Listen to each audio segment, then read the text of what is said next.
Dan kita akan langsung terhubung dengan narasumber pemirsa untuk berbincang lebih jauh lagi mengenai perkembangan proses pencarian dan evakuasi dari korban longsor di Cirebon, Jawa Barat tersebut.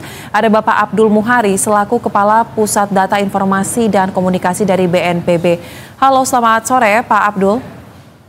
Selamat sore Mbak Soza. Baik, Pak Abdul mungkin boleh diupdate sampai dengan saat ini Pak, sampai dengan saat kita siaran hari ini sudah ada berapa informasinya jumlah korban yang berhasil ditemukan dan terdata oleh tim di sana? Ya, kami berkoordinasi dengan SAR Jawa Barat dan juga tentu saja dengan BPBD Jawa Barat yang sudah menurunkan tim di sana. Informasi per 10 menit yang lalu itu untuk korban jiwa meninggal dunia ada 10 jiwa atas nama Andri 41 tahun, Sukadi 48 tahun, Sanuri 47 tahun, Sukendra 51 tahun, Dedi Hirmawan 45 tahun, Sarwah 36 tahun, dan Rusjaya 48 tahun. Yang baru bisa diidentifikasi dari 10 korban ini baru 7 orang. Jadi 3 korban yang jasadnya sudah ditemukan saat ini dalam proses identifikasi. Jadi masih ada 3 jiwa meninggal dunia yang jasadnya sudah ditemukan tapi belum atau masih dalam proses identifikasi. Ada 6 jiwa korban luka yang saat ini berada di Rumah Sakit Sumber Urip, Kabupaten Cirebon dan Puskesmas terdekat. Untuk korban hilang yang masih dalam pencarian, saat ini datanya masih kita konfirmasi dan kita validasi. Karena kita belum menerima data firm untuk berapa orang yang tadi pagi sebelum pukul 10.23 pada saat longsor terjadi itu berada di lokasi kejadian. Jadi untuk korban jiwa hilang ini kita masih belum bisa memastikan ada berapa jiwa.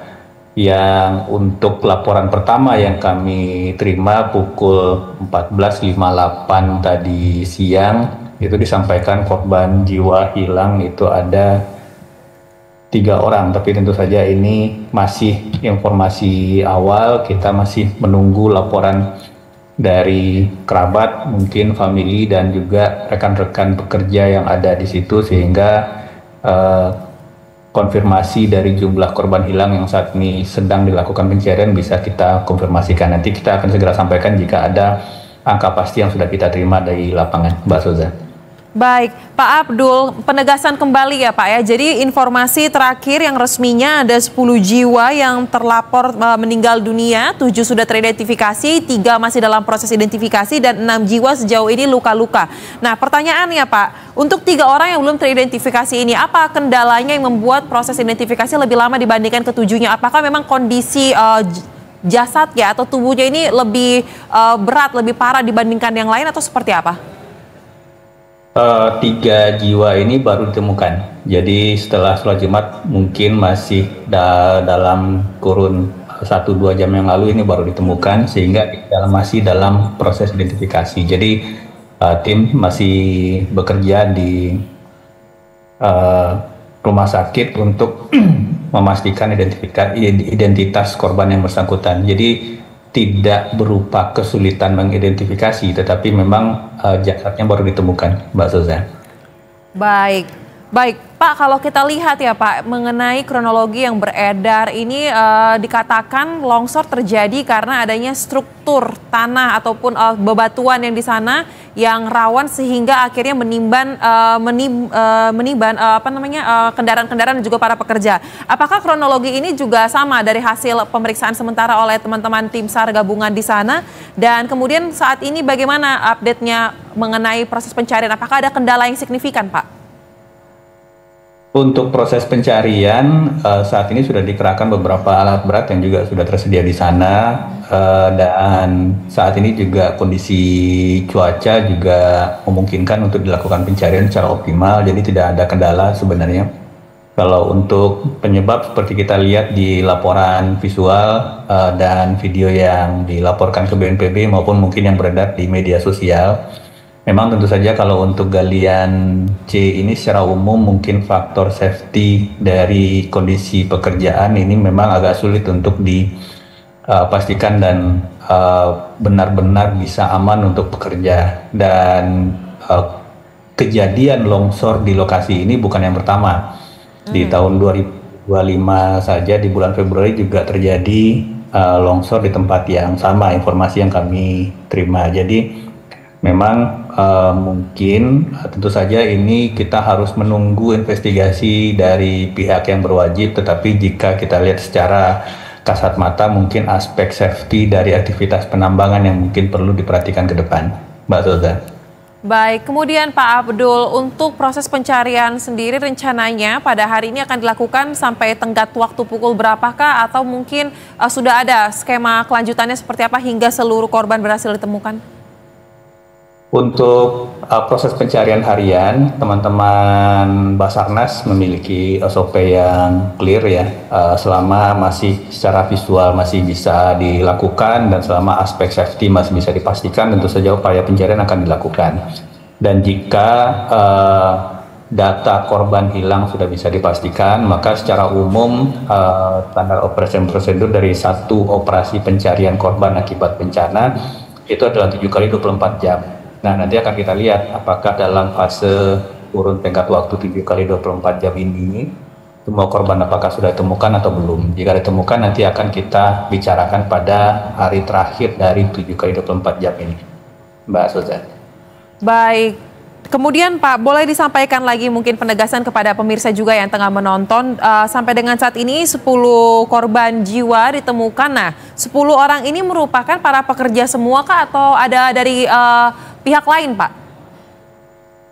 Untuk sementara yang kita dapatkan baru identitas nama. Tapi karena ini adalah lingkungan tambang galian C, tentu saja di situ dominannya orang-orang yang berada di situ adalah pekerja tambang. Jadi juga kalau kita lihat dari identitas yang kami terima, rata-rata ini adalah kaum pria ya. Dan kita tentu saja mengasosiasikan bahwa ini adalah yang berkaitan dengan aktivitas penambangan yang dilakukan di lokasi kejadian. Tetapi nanti kita akan tunggu Mbak Soza hasil identifikasi lebih lanjut dari pihak kepolisian.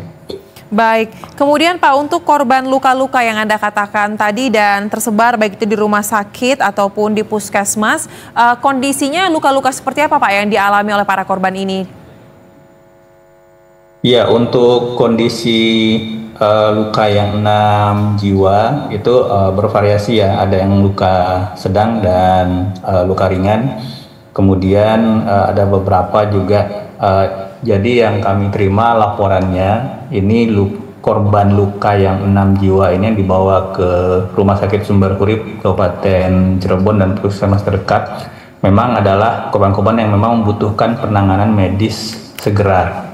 Jadi yang dibawa ke rumah sakit mungkin ini klasifikasinya luka sedang atau luka berat, sedangkan yang dibawa ke puskesmas itu masih kategori luka ringan, Mbak Sudan. Baik, nah kemudian kami mendapatkan informasi bahwa dari petugas mendirikan posko ya Pak ya, seperti Bapak sampaikan tadi. Mungkin bisa dielaborasi lagi Pak terkait dengan posko ini, di mana posisinya dan bagaimana sistem pendataannya? Apakah bagi mereka yang merasa keluarganya hilang langsung membawa sejumlah dokumen untuk digunakan sebagai pencocok identitas, atau apa yang mungkin harus diingat ketika ingin melapor kepada posko tersebut? Ya, pada saat ada suatu kejadian kondisi kebencanaan atau kedaruratan, secara SOP itu pasti harus akan dibuka poskomando kedaruratan yang tujuannya pertama kalau berkaitan dengan aktivitas pencarian orang hilang, maka ini bisa dijadikan oleh pihak keluarga, kerabat maupun rekan pekerja yang ada di sana untuk melaporkan mungkin rekan yang belum ditemukan hingga saat ini, atau rekan yang mungkin pada saat tadi pagi itu ada di lokasi kejadian tetapi pada saat ini tidak ditemukan.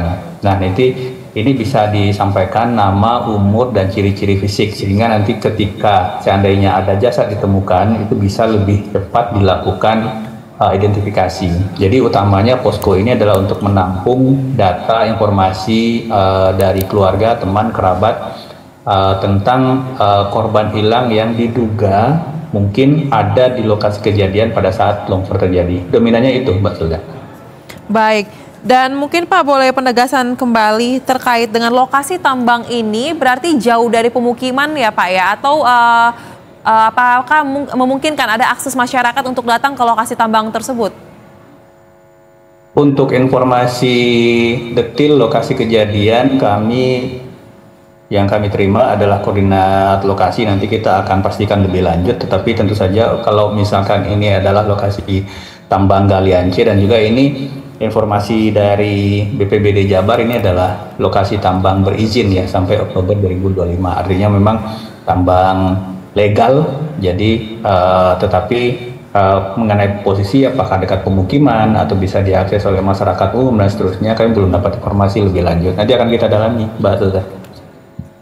Baik Pak Abdul Muhari, kami akan nantikan terus bagaimana update terkini dari proses evakuasi terhadap seluruh korban dari peristiwa yang terjadi tragedi longsornya di tambang batu yang berada di wilayah Cirebon ini ya. Terima kasih Bapak Abdul Muhari, Kepala Pusat Data Informasi dan Komunikasi BNPB telah bergabung bersama kami di Berita Satu Sore. Salam sehat.